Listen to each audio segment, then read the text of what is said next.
Assalamualaikum warahmatullahi wabarakatuh. Apa kabar teman-teman? Kali ini saya akan sedikit menjelaskan bahasa Indonesia keilmuan terkait dengan pembentukan paragraf, yaitu tujuan pembentukan paragraf dan juga jenis-jenis paragraf. Yang pertama, kita ke tujuan pembuatan paragraf terlebih dahulu.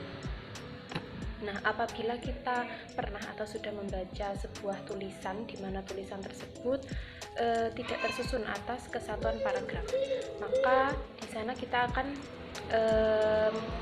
bingung bagaimana cara memahami isinya. Kita dituntut untuk menerka pikiran dari penulis tanpa adanya petunjuk yang jelas, di mana hal tersebut tidak akan terjadi apabila paragraf tulisan tersebut tersusun atas rangkaian paragraf yang baik dan benar, seperti itu.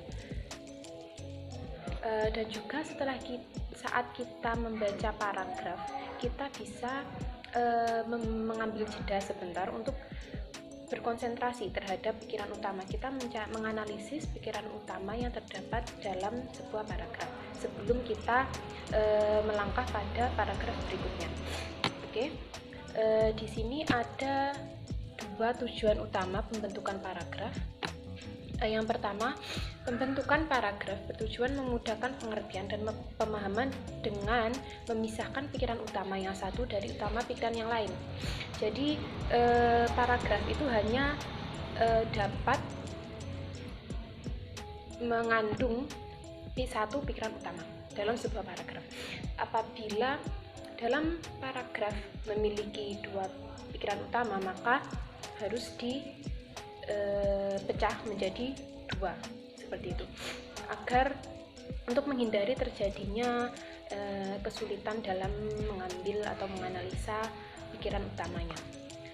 Oke, yang kedua, pembentukan paragraf bertujuan memisahkan dan menegaskan perhentian secara wajar dan formal untuk memungkinkan kita berhenti lebih lama daripada perhentian pada akhir kalimat.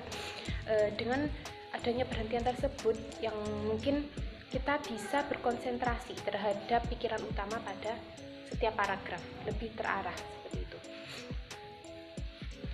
Oke, yang selanjutnya kita coba ke contoh terlebih dahulu.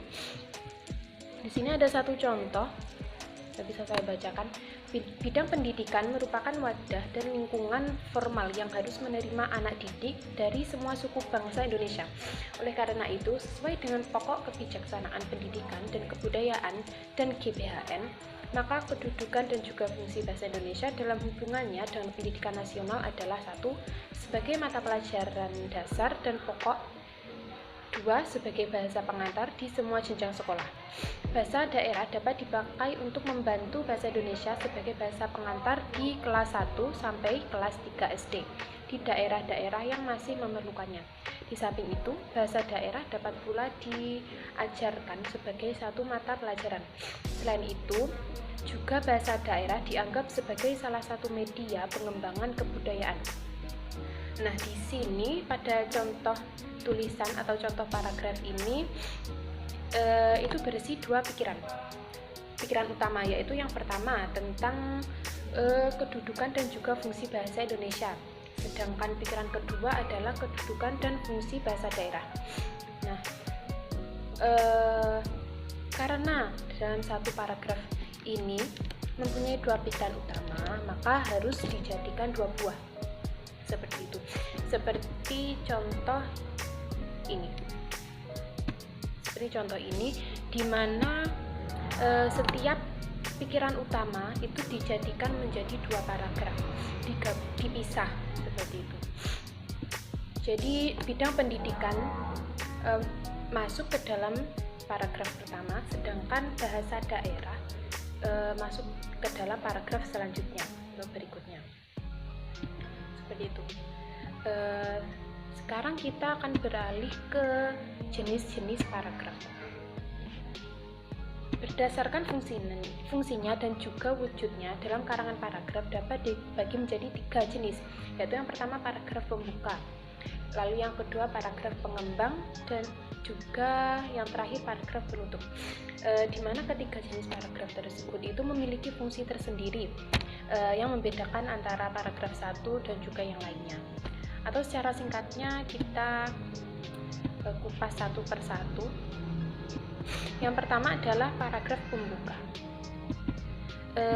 Isi paragraf pembuka itu bertujuan mengutarakan suatu aspek pokok pembicaraan dalam sebuah karangan. Paragraf pembuka harus dapat difungsikan untuk: 1. Mengantar pokok pembicaraan, 2. Menarik minat dan perhatian pembaca, 3. Menyiapkan atau menata pikiran pembaca untuk mengetahui isi seluruh karangan. Lalu juga dalam paragraf pembuka ini disarankan agar paragrafnya tidak terlalu panjang, agar tidak membosankan, karena paragraf pembuka atau paragraf pertama itu yang menjadi penentu bagi para pembaca. Apabila paragraf awal saja sudah panjang, lalu juga kata-katanya mungkin kurang dapat mudah dipahami, jadi pembaca akan bosan seperti itu.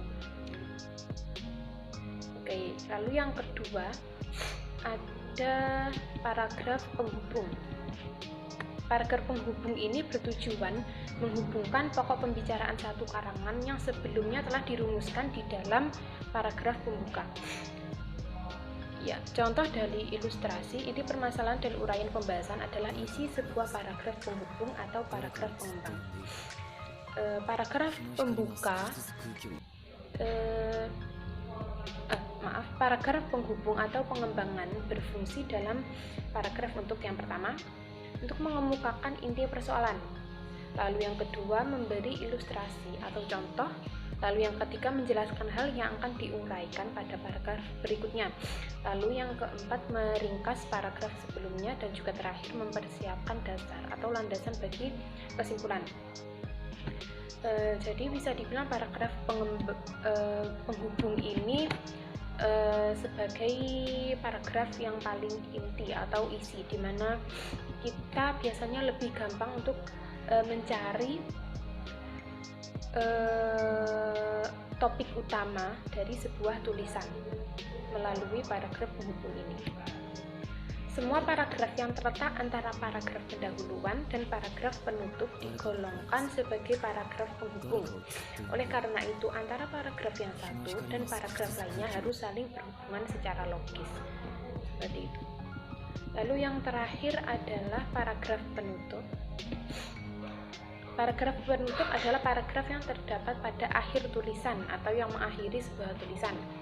Biasanya, paragraf penutup berisi simpulan dari semua pembahasan yang telah dipaparkan pada paragraf penghubung.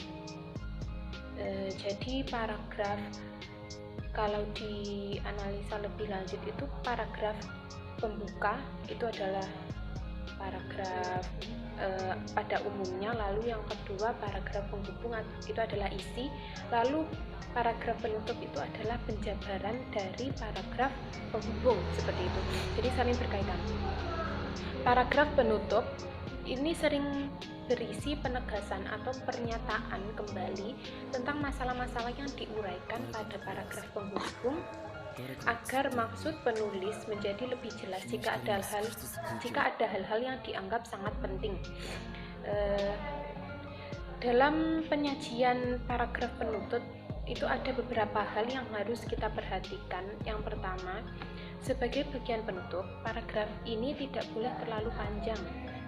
Dalam artian tidak bertele-tele, karena isi dari paragraf penutup adalah bisa dibilang sebuah kesimpulan. Seperti itu. Jadi kalau paragraf penutup itu lebih panjang atau bertele-tele, maka pembaca akan lebih bingung apa tujuan topik utama dari tulisan tersebut. Lalu yang kedua, isi paragraf harus berisi simpulan sementara atau simpulan akhir sebagai cermin inti seluruh uraian. Lalu yang ketiga, sebagai bagian yang paling akhir dibaca, hendaknya dapat menimbulkan kesan yang mendalam bagi pembaca. Dan juga yang terakhir, isi paragraf penutup banyak ditentukan oleh sifat karangan. Seperti itu. Jadi kita akan lebih berpikir dalam paragraf penutup ini daripada paragraf sebelumnya. Oke, seperti itu penjelasan saya sedikit terkait dengan bahasa Indonesia keilmuan tentang paragraf, ya, sistematika paragraf, ya, tentang pembentukan sebuah paragraf. Terima kasih, semoga enjoy the video, dan terima kasih. Wassalamualaikum warahmatullahi wabarakatuh.